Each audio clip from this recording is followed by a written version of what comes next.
Les nouveaux membres du gouvernement sont connus depuis hier.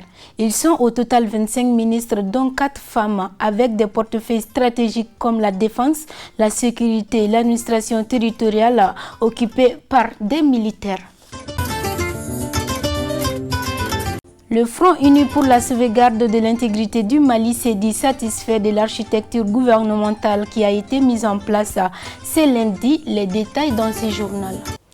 Nous sommes mardi 6 octobre 2020. Chers téléspectateurs, merci d'avoir choisi Liberté Télévision pour vous informer. Bonsoir à tous et bienvenue. Sans surprise, c'est la liste d'un gouvernement de 25 membres qui a été nommé pour mener à bon port le puné chantier de la transition. C'est conformément aux recommandations du dialogue national inclusif puis de la charte sur la transition.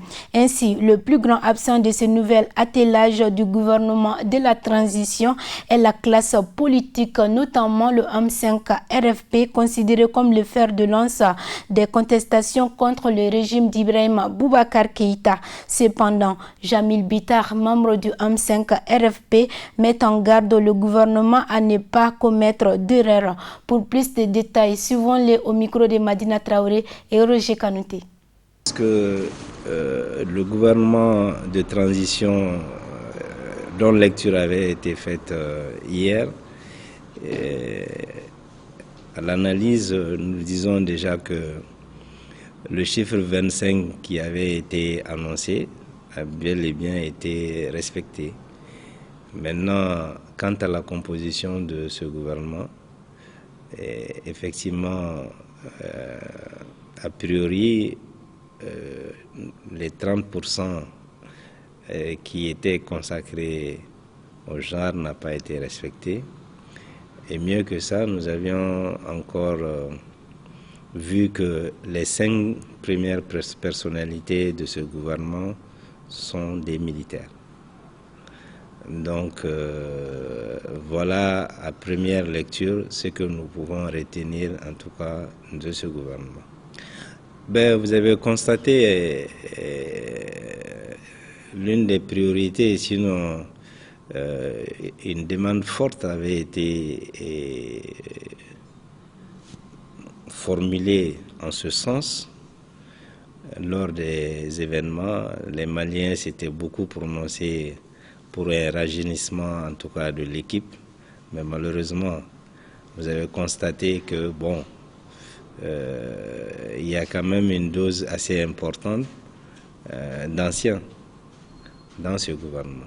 Donc voilà un peu ce que nous pouvons dire par rapport à cela.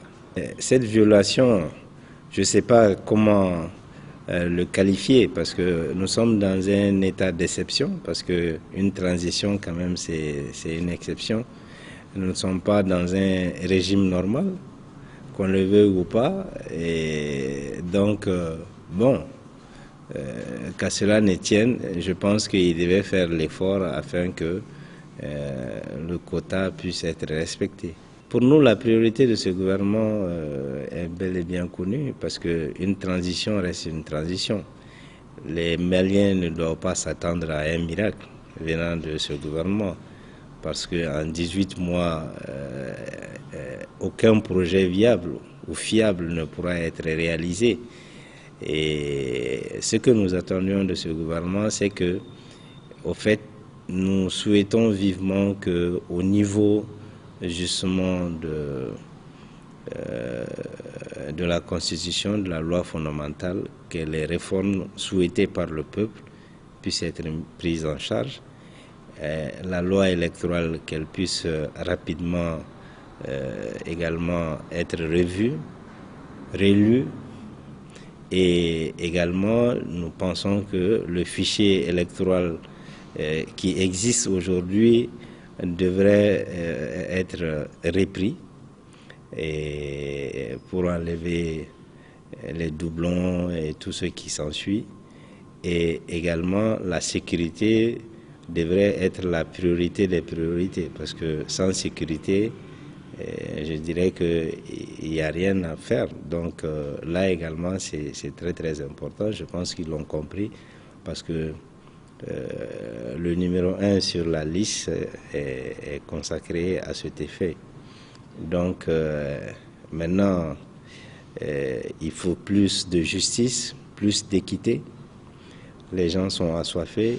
Il faut une gestion saine des ressources maigres du pays et il faut que le temps soit donné parce que les Maliens aujourd'hui souffrent dans leur chair et ce qui est évident, nous ne pouvons pas continuer sur cette lancée. C'est qu'on le veut ou pas, c'est une révolution et cette révolution, elle doit marquer dans le temps, en tout cas une rupture avec notre passé.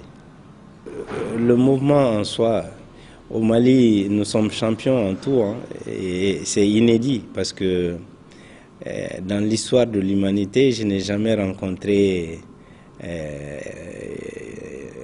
tel comportement vis-à-vis des acteurs principaux, en tout cas ceux qui ont non seulement voulu du changement et qui se sont battus pour le changement, mais qu'à cela ne tienne, nous demeurons tous des Maliens.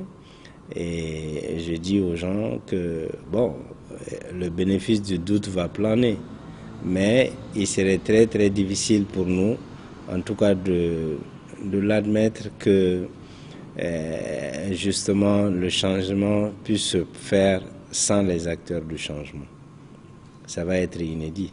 De mon analyse à moi, le CNSP ne devrait plus exister parce que la communauté internationale a demandé sa dissolution pure et simple. Aujourd'hui, quant au M5-RFP, les gens ont parlé de sa mort, de sa belle mort, mais je dis aux gens que le M5-RFP va survivre. C'est vrai qu'il y a des moments de turbulence, il y a des moments de trucs, mais notre rôle principal aujourd'hui devrait être le fait que nous devons veiller à ce que tout ce que nous avions souhaité et avoir un regard sur l'action gouvernementale, voir éventuellement est-ce que, en tout cas, les causes et surtout l'atmosphère qui a prévalu de l'ancien régime, est-ce qu'ils sont en train de faire du IBK sans IBK? C'est le grand point d'interrogation que nous devons nous poser et qu'ils comprennent que nous sommes toujours mobilisés dans ce sens. En tout cas, le monde, le peuple M5 va demeurer et nous allons en tout cas veiller à ce que la transition se passe dans les meilleures conditions et dans les meilleurs délais. C'est difficile, je dis, il y a le bénéfice du doute parce que compte tenu de la qualité des hommes, je ne peux pas affirmer, en tout cas constituer une équipe n'est pas chose aisée parce que vous savez, c'est comme une équipe de football. Vous pouvez avoir 11 bons joueurs, mais vous les mettez ensemble, vous n'avez pas de résultat. Mais vous pouvez avoir 11 joueurs moyens et faire des résultats. Donc, c'est pas forcément lié à la compétence et surtout à l'expertise des uns et des autres, mais surtout à l'esprit d'équipe qui devrait prévaloir lors des différentes missions qui seront assignées à ce gouvernement. C'est ça le plus important. Et que chacun comprenne qu'il y a des gens qui sont au soleil, qui attendent. Depuis le 25 septembre, notre pays a amorcé une nouvelle page de son histoire avec la transition assurée par le président Baddao. Cette transition aura pour guide la charte issue des concertations nationales tenues du 10 au 12 septembre 2020. Le plus curieux dans les œuvres du CNSP restait la mise en place du gouvernement qui a vu jour hier lundi 5 octobre 2020. Cependant, à peine né, ce nouveau gouvernement fait des polémiques de part et d'autre. Suivant le point de vue du président du Front Uni pour la sauvegarde de l'intégrité du Mali, Ladji Dambélé, au micro de nos reporters. Les hommes qui ont été choisis, pour le moment, on peut dire que vraiment, c'est pour le moment très satisfaisant. Mais on ne peut pas analyser. Parce que pour analyser, il faut les voir à l'œuvre. Donc, mais vraiment, ce que je vois, c'est très satisfaisant. Je suis véritablement content de l'architecture gouvernementale qui vient d'être mise en place, vraiment. Les priorités, c'est d'abord la sécurité, comme la feuille de route le dit, qu'il s'attelle à la sécurité, parce que sans sécurité, aucun développement n'est possible. Donc, qu'il s'attelle à la mise en œuvre de la feuille de route à travers la sécurité d'abord. Donc, je pense que ça va être le premier point sur lequel ils doivent s'atteler, en aidant les autorités, en se réunissant et en se mettant en bloc pour les aider. Et en faisant quoi? D'abord, la feuille de route qui est là, ça a été largement diffusé. Chacun, en ce qui le concerne, peut œuvrer à aider les différents membres du gouvernement à ce que cela soit une réussite. Quand on prend la sécurité, la partie sécuritaire, nous pouvons être des bons vecteurs. Nous pouvons être des bonnes personnes qui peuvent donner des renseignements, si on a les renseignements bien sûr, donner ça aux forces de sécurité et de défense pour qu'ils puissent nous sécuriser. Et ça, c'est le premier point. Le second point, quand on prend, je prends ça dans le hasard, hein, quand on prend la réorganisation administrative et territoriale, qui est le découpage qui fait partie, il faut voir et réadapter aux réalités du moment, aux réalités de nos us et coutumes, aux réalités culturelles du pays, et voir ce qui est possible pour que cela soit fait pour le bien-être de la population. Parce qu'en réalité, ce point aussi est très important afin d'avoir des collectivités qui peuvent nous aider, parce que ce sont les collectivités qui sont chargées du développement du territoire. Donc, si le découpage n'est pas fait, vraiment, ça ne va pas. Parce que je vais vous dire quelque chose.